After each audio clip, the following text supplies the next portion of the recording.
Naam, mtazamaji, ni saa 1 kamili saa za Afrika Mashariki. Natumai ya kwamba umekuwa na siku njema. Usiku wa leo mtazamaji, tumekuandalia mengi yaliyojiri humu nchini, lakini kabla hayo, kama kawaida yetu, hebu tutupie macho yetu jinsi hali ilivyo katika masuala yanayofungamana na afya, haswa maradhi ya COVID-19. Na kulingana na takwimu kutoka katika Wizara ya Afya ni kwamba leo ni siku ya 625 tangu kuripotiwa kwa virusi hivi humu nchini. Na tukiangalia katika saa 24 zilizopita, watu 95 wameweza kupatikana na maambukizi haya ya COVID-19, na positivity rate kama wanavyosema katika lugha ya Kiingereza kwa sasa iko katika 2.0. Na tukiangalia idadi ya chanjo ni kwamba kufikia sasa watu 7,417,276 wameweza kupokea chanjo, na kati ya hao 4,539,928 wamepata chanjo kwa mara ya kwanza, na 2,877,348 wameweza kupata chanjo hizo kikamilifu. Mtazamaji, tumekuandalia mengi, lakini kabla ya hayo tupate taarifa tulivyovipa kipaumbele. A proper framework, an ideology that they can use to persuade Kenyans to belong. Then they resign to the easy option of a tribal party. Shida ya Kenya ni uongozi mbaya bali sio kabila, akiri naibu rais William Ruto.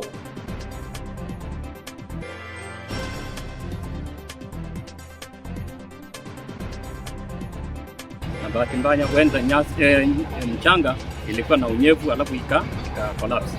Kwa hivyo hii si mara ya kwanza kwa migodi ku collapse, lakini huwa inatokea kwa sababu ya hali ya mchanga. Kwa hivyo ni ajali imetokea. Juhudi za kuokoa wachimba migodi 8 waliokwama chini ya ardhi katika kaunti ndogo ya Bondo haijazaa matunda yote saa 24 baadaye. Our ask to TSC is that we have a mandate as a BOM and PTA to ensure that this school runs well. So our ask is that the TSC ensures that this teacher doesn't step in this school. We don't. Na wazazi wa shule ya sekondari ya Ndune watishia kuondoa nao kutoka shule hiyo kufuatia ulevi wa kila mara wa mwalimu mkuu.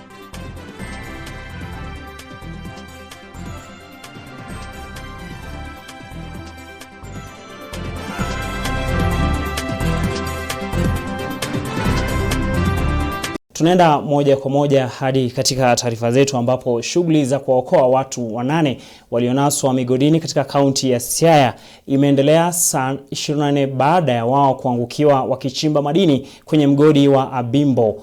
8 hao ni kati ya 10 walionaswa, huku 2 wakifanikiwa kujiokoa kabla ya kunaswa ardhini. Mengi naye Aida Muntati.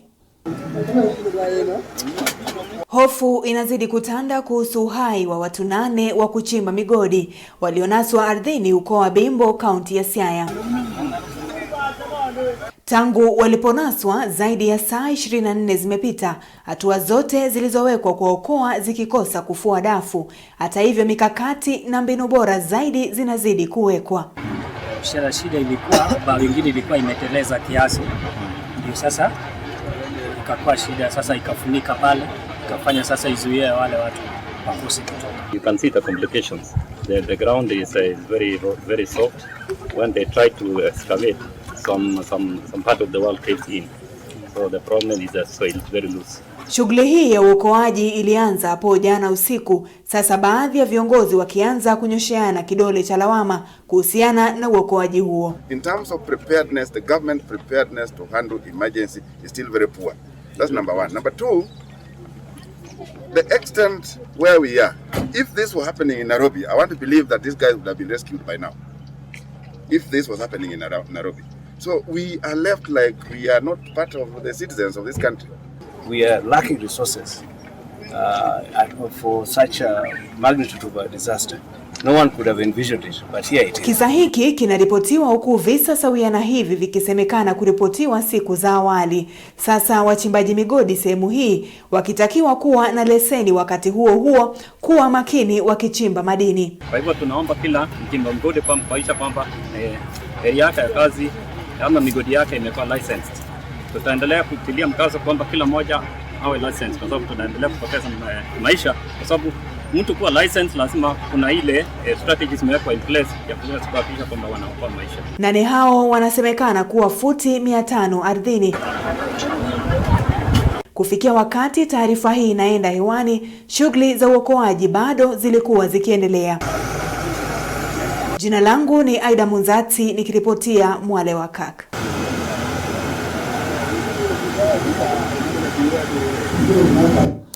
Mtazamaji, ni maombi yetu ya kwamba wale wote ambao wamekwama katika mgodi huo wataweza kupatikana katika hali iliyo salama. Tuangazie siasa, ambapo naibu wa rais William Ruto hii leo amefanya mazungumzo na Wakenya wanaishi katika mataifa ya kigeni katika makazi yake rasmi mtaani Karen jijini Nairobi. Katika mkutano huo, Ruto amefutilia mbali dhana ya kuwa mazungumzo kuhusu Wakenya wanaishi mataifa ya kigeni yanafaa kuhusu pesa pekee. Ruto aidha amekiri kuwa iwapo chama cha UDA kitatoa uongozi wa taifa hili, basi masuala yanayohusu Wakenya wanaishi mataifa ya kigeni yatatiliwa manani ili kukuza talanta na ujuzi mbalimbali pamoja na maendeleo. Mkutano huu uliwaleta pamoja Wakenya wanaoishi na kufanya kazi katika mataifa Mashariki ya Kati, bara Asia, Amerika, Europa na Australia, ambao waliwasilisha maslahi yao kwa naibu rais. Diaspora. Migrations of Kenyans abroad was over 500,000 in 2020 alone. And therefore that just underscores the importance of the diaspora for this particular enterprise of the UDA. Katika mkutano huo, mwenyekiti wa chama cha UDA Johnson Muthama alidokeza kuwa chama cha UDA ndicho cha kipekee kilicho na utaratibu wa kuangazia maslahi ya wafanyakazi. Katika mkutano huo vile swala la uteuzi wa waniaji wa viti mbalimbali lilijitokeza, huku uongozi wa chama hicho ukikariri kwamba shughuli ya kura ya mchujo itakuwa ya huru na haki. Anybody who is involved in the top leadership of the party, the treatment that will be given to those who are not known is the same treatment that is going to be given to those who perceive to have been established their connections within the party, because we take you as the true children of this country. Akihutubia mkutano huo, naibu wa rais William Ruto aliwapa kongole Wakenya hao wanaoishi na kufanya kazi katika mataifa ya kigeni kwa kuchukua hatua ya kujihusisha na masuala ya uongozi nchini. I have never attended a diaspora meeting in Kenya by a political party. This is the first one. So you people are trailblazing.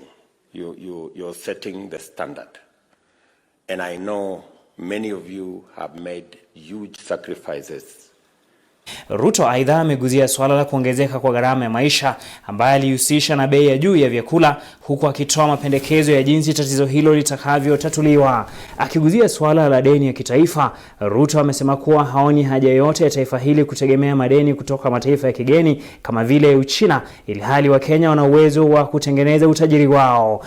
Instead of us borrowing money from China, we should begin the journey to save our own money and fund our development using money borrowed from our own sources and pay interest to our own Kenyans and be able to fund our development.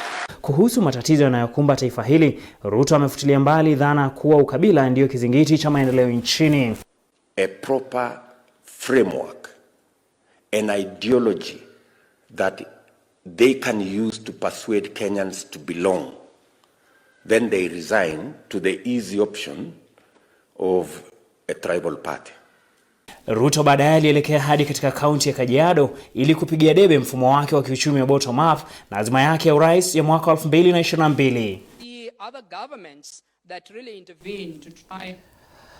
Tukiachana na siasa, ni kwamba wakazi wa eneo la Subukia, kaunti ya Nakuru, kaunti ndogo ya Rongai huko Nakuru, wamehimizwa kuwashauri wana jiolojia kabla ya kuchimba visima kwani maeneo hayo yana kina kifupi ya gesi hatari inaweza kuwaka moto unakuwa yenye sumu. Superintendent mkuu kwenye Wizara ya Madini na Petroli Bwana Zekaria Oidi anayeongoza kundi la wanasayansi na sayansi wa jiografia wanaoendeleza uchunguzi wa maeneo hayo ameonya kuwa uvujaji wa gesi asilia maeneo hayo hasa wakati inapochimbwa ni hatari kubwa, kwani inaweza kuleta madhara ya kiafya na hata majanga ya moto. Kundi hilo linalenga kutambua maeneo ya Solai yanayo gesi hiyo ili kutoa ushauri mwafaka kuhusiana na maeneo salama ya kufanyiwa maendeleo.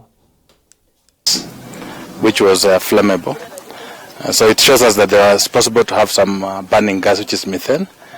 And so we are carrying out studies to find out if under the surface we have other gas pockets. This region being thermal, having geothermal activities, that means we expect it to be hot, all right, underneath. So there's likeliness that somebody may drill and intercept gases or steam. So it's very common. But since this is lying within our block 14T, which is a petroleum, oil and gas block, we anticipate that it could also be possible that we have some pockets of gas around. We are doing the initial mapping, all right? After this mapping, we're going to interpret the data, the geophysical, which have gravity and magnetic data, which will be able to tell us how deep the basin is, what structures are underneath, and from that now we can be able to tell somebody there's possible of gas in this area.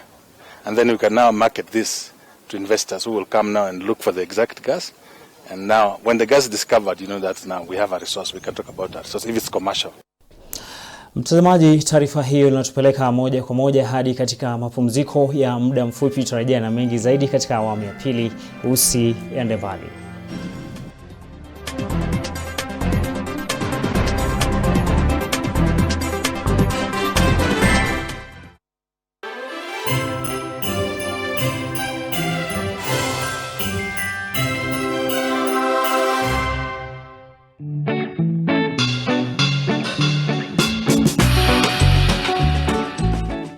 Welcome to the 12th graduation ceremony of the Presbyterian University of East Africa. The virtual event will be on Friday 10th December 2021 at the main campus in Thogoto, Kikuyu, starting from 9 a.m. It will be streamed live on Kirk TV and Pwea Facebook and YouTube channels. The theme for this year's graduation is Considering New Ways in Education in a Competitive World. The chief guest will be His Excellency Lee Kinyanjui, Governor Nakuru County. At Pwea, we are proud to release yet another group of holistically trained graduates to the job market. I'm graduating with a Bachelor of Education Science, that is Biology and Chemistry. I'm proud to be graduating and I thank God for this far. Join Pwea, the Christian University of choice, and become part of the global network of graduates. That this is a great day that all of us we are looking forward to as we are graduating about 500 students in various programs. We welcome all our stakeholders to be with us at this particular time as we celebrate the class of 2021. Our January, May and December 2022 intakes are ongoing. Visit www.pwea.ac.ke for more information on the graduation, our academic programs and application procedure. I take the opportunity to really congratulate all the graduates for the effort they have put and the resilience that they have shown over this period. I would like to urge them to take what they have learned here, take it seriously, maintain discipline when they are out there, and become adventurous in a world that has changed quite significantly. The Council, Board of Trustees, staff and faculty congratulate the graduating class of 2021. Let the celebrations begin.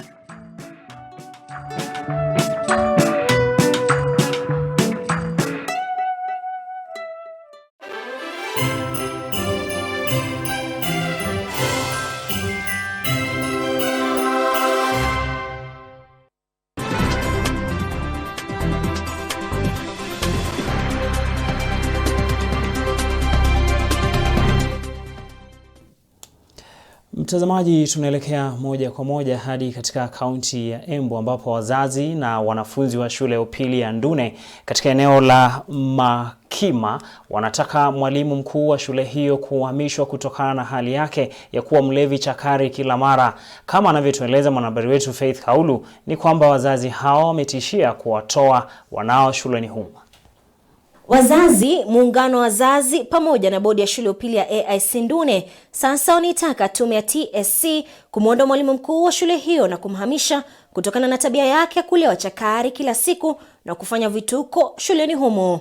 Most of the time wakati amelewa akitoka kwa drinking pub anakuja usiku huku shuleni. Nakuja anaita watchman, kuna siku alichukua hata nguo za watchman anavaa. Anazunguka huku anaambia watchman amemfuta aende. Kulingana na wazazi hao, tangu kuletwa kwa mwalimu mkuu huyo shuleni humo, hali ya masomo imedorora. Wazazi hao waliona hamaki wakikiri kuzungumza na mwalimu huyo kubadili tabia, lakini ushauri huo umeambulia patupu. Tangu wakati principal wa shule alipoingia katika shule, tumekuwa na shida nyingi sana kwa sababu huyu mwalimu anakuja kila wakati akiwa amelewa. Huyo principal ni mlevi sana. Hata wakati wa Saturday anakuja huku akiwa peke yake. Walimu wao wengine hawakunyi juu kazi yake ni kuongea vibaya, ulevi. Akifika hapa asubuhi akiona mtu anapita hapa kando kando anamwambia kuja hapa wewe ndio unataka kuiba huku. Na ni watoto wale wa majirani wanaenda shule zile zingine. Kando na tabia mwalimu huyo kuwa mlevi, wazazi hao wanadai kuwa fedha shuleni humo zimetumiwa kwa njia isiyofaa, kwani hamna yote yule anayeweza kuwajibikia matumizi ya fedha shuleni humo. Pesa zetu kama wazazi tukitoa pesa, huyu mwalimu anachukua na anaenda kutumia kwa ulevi. Haya maisha ya kutumia ulevi pesa zetu tukitoa itakuwa mpaka lini? Kumekuwa na embezzlement and misappropriation of the school funds. Wamba shule kuna wakati tulisign BOM walisign wale wanasign walisign 20,000 za kuweka gate. Haikufanyika. Pesa ilitoka lakini venye ilitoka was not accounted. Wazazi hao walioghadhabishwa na mienendo za mwalimu mkuu huyo wametishia kuondoa wanafunzi wao shuleni humo iwapo tume ya TSC haitamuondoa mwalimu mkuu wa shule hiyo mamlakani kwa upesi. Our ask to TSC is that we have a mandate as a BOM and PTA to ensure that this school runs well. So our ask is that the TSC ensures that this teacher doesn't step in this school. Sisi kama wazazi tumesimama ili tujue ya kwamba shule yetu itaendelea ama haitaendelea. Na kama huyu mwalimu lazima awe hapa, basi tunamwachia hiyo shule na tupeleke watoto wetu kwa shule zingine. Kwa hivyo sisi hatutaweza kuvumilia. Aidha, wazazi hao vilevile wamemwonya mwalimu mkuu huyo kutoenda shuleni humo hadi pale atakapopewa uhamisho na tume ya TSC. Sasa huyo ni mwalimu kabisa amehitimu. So we want to ask TSC, particularly TSC, to take action and ensure that Mr. Mwale doesn't step feet in AIC Ndune Secondary School, because we don't want him. Faith Kaulu, Mwale, Kirk.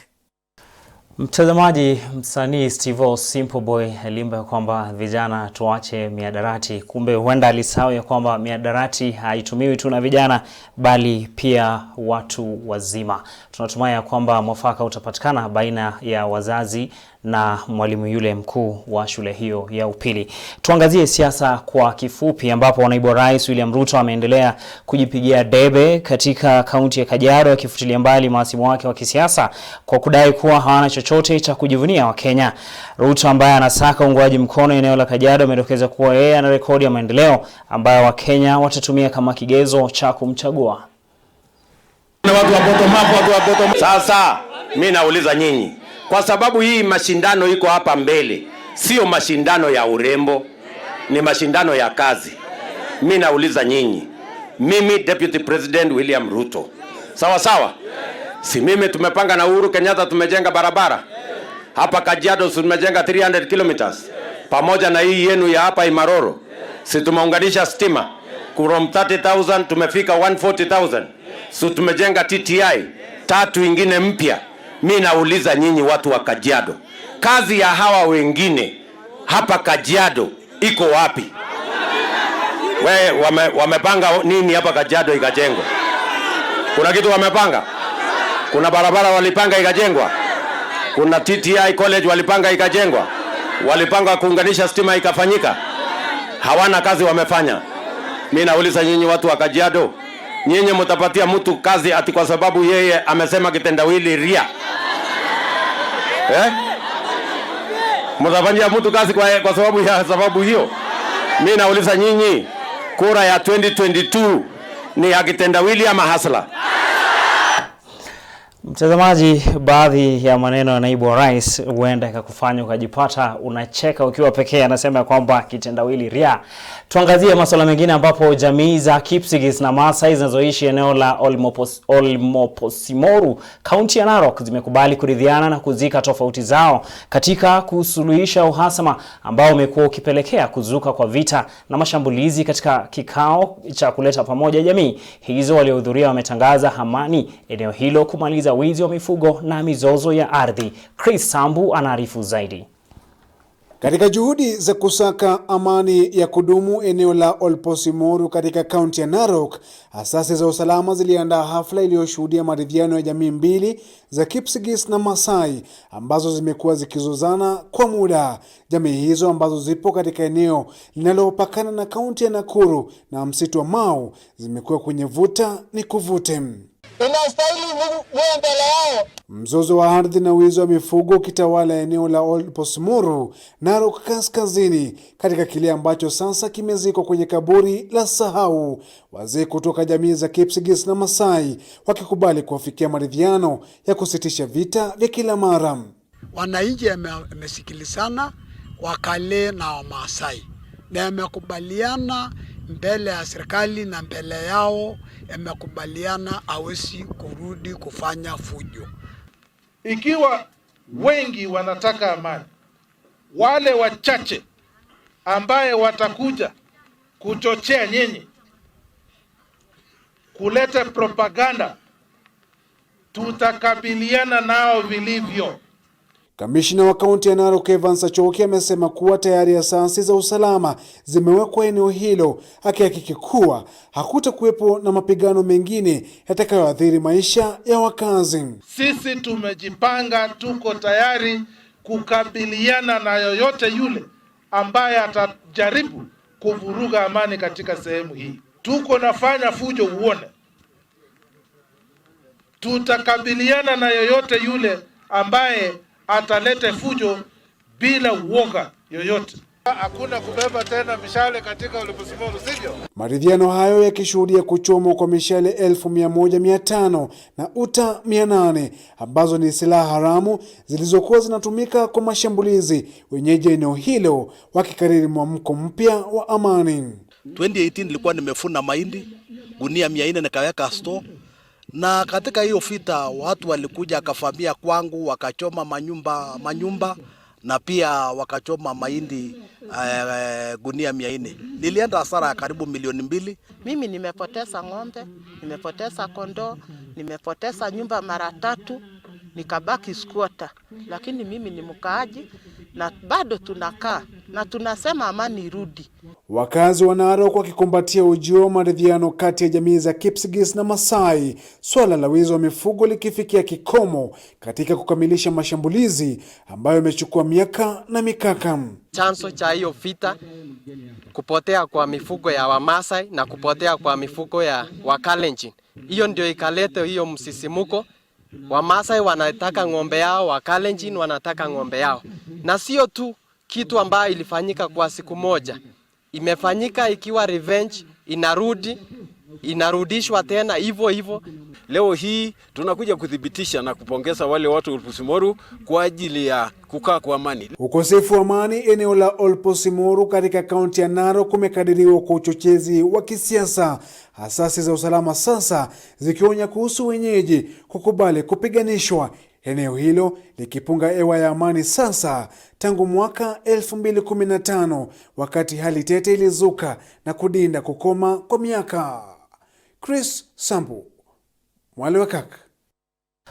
Kwingineko ni kwamba wakazi wa maeneo ya Thika wameonyesha kufurahishwa kwao na utendaji kazi wa mahakama ya Thika, kufuatia kupungua kwa kesi zilizokuwa zimewasilishwa mahakamani humo. Kulingana na ripoti iliyotolewa na kamati ya watumishi wa mahakama hiyo, idadi kubwa waliohudumiwa wamefurahishwa, huku utoaji wa huduma kwa njia ya mitandao ukipigiwa mfano kwa wepesi wake wa kutoa maamuzi na kusikiza kesi. Hata hivyo, onyo limetolewa kwa wananchi kuwa makini na mawakili wenye tabia za kuwalaghai wananchi kisha kuwapora pesa kwa madai ya kuwasilishwa kotini.